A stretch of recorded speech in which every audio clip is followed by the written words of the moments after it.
Welcome to my channel killer कोठा में। और आज हम देखेंगे फारिश कहानी संख्या 9 को कंटिन्यू करेंगे, जो कि मनान है। शीर्षक का अर्थ मनान मतलब मनौती, कुछ भी मांगना। सुगिया को विवाह के कई वर्ष बाद भी कोई संतान नहीं होती, और सुगिया का विवाह के बाद कई साल के बाद भी कोई संतान नहीं होता है, तो वह बहुत उदास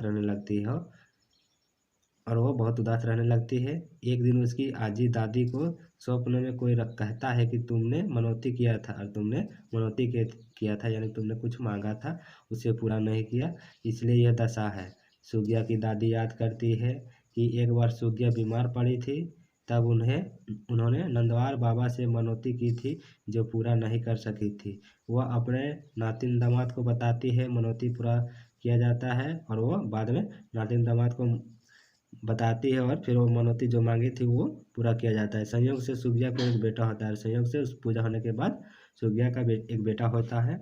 बड़े दुख के बाद पैदा हुआ था, इसलिए बच्चे का नाम दुखू रखा गया। और बड़े ये दिन के बाद पैदा हुआ था ना, दुख के कारण से, मतलब दुख में थे, नहीं हो रहा था, तो इसलिए उसका नाम दुखू रखा गया। दुखू की छठी के भोज में मदन सुगिया के प्रति जमकर खर्चा करता है, साथ ही कई मनौतियाँ भी पूरी करता है। और दुखू की छठी में भोज में बहुत खर्चा करता है और बहुत सारी मनौतियाँ पूरा करता है, किंतु दुख का गर्भ कर बाल रह ही जाता है। उसे सुगिया गर्भ के बाल को बूढ़ा बाबा थान में उतारने की मनौती करती है।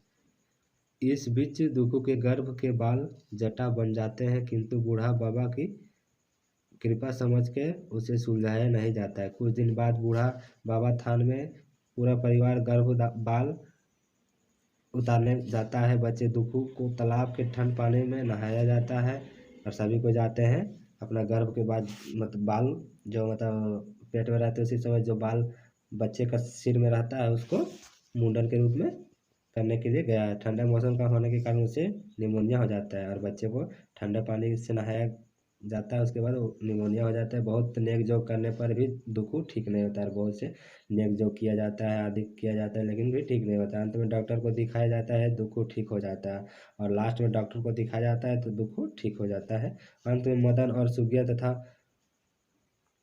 पूरे परिवार को मानव मनौती की निराकारता का पता चलता है, और अंत में मदन और सुगिया को पूरे परिवार का मानव मनौती का बेकार साबित कर देता है। इस कहानी में मनौती जैसे अंधविश्वास का कटाक्ष किया गया है।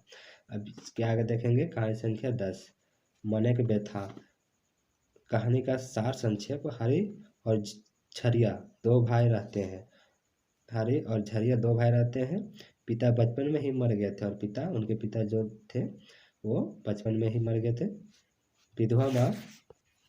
विधवा माँ खेत में मेहनत करती थी, दोनों भाइयों का पालन करती थी।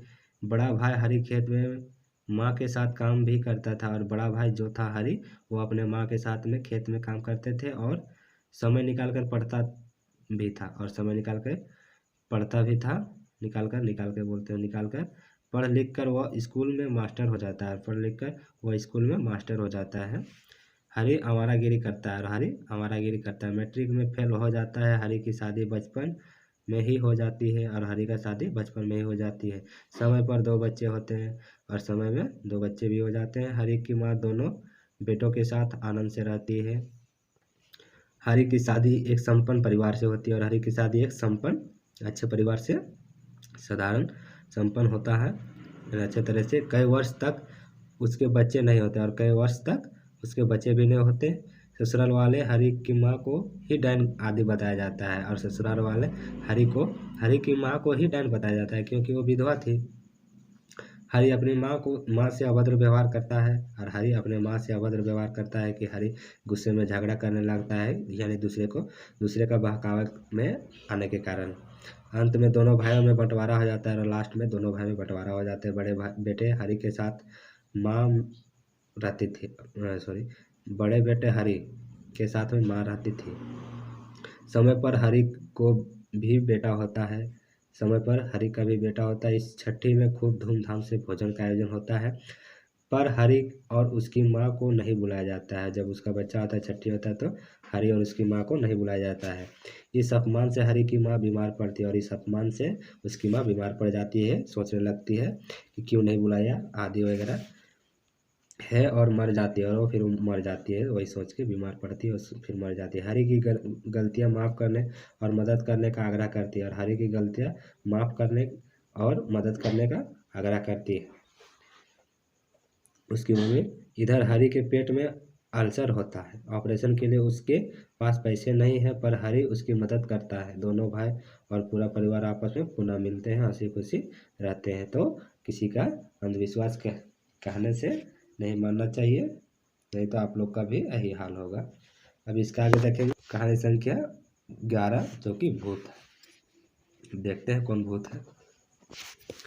भूत डायन जैसे अंधविश्वास और उसमें खंडन के आधार पर इस कहानी की रचना की गई है। और भूत डायन जैसे अंधविश्वास और उसके खंडन कैसे बंटवारा होता है, इसके बारे में बताया गया है। विवाह के कई वर्ष बाद भी उर्मिला को संतान नहीं होता, तो वह भूताही बांझ घोषित कर दी जाती है। गांव में कुछ भी अनिष्ट होता है तो उसे ही दोषी करार दिया जाता है। उर्मिला सेम प्रकार का स्थिति पिछले कहानियों में देखे उसी तरह का हुआ।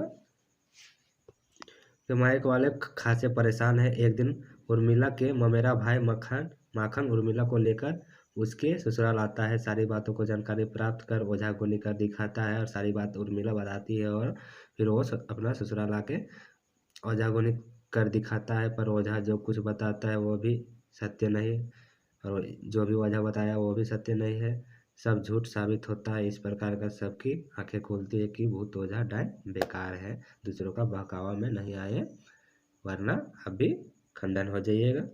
अब इसके आगे हम देखेंगे फरी डहर का क्वेश्चन आंसर। तो आप लोग बने रहिए हमारे चैनल किलर खोट्टा में। इसी तरह का अगर वीडियो आप लोग चाहते हैं तो thanks for watching killer Khotta.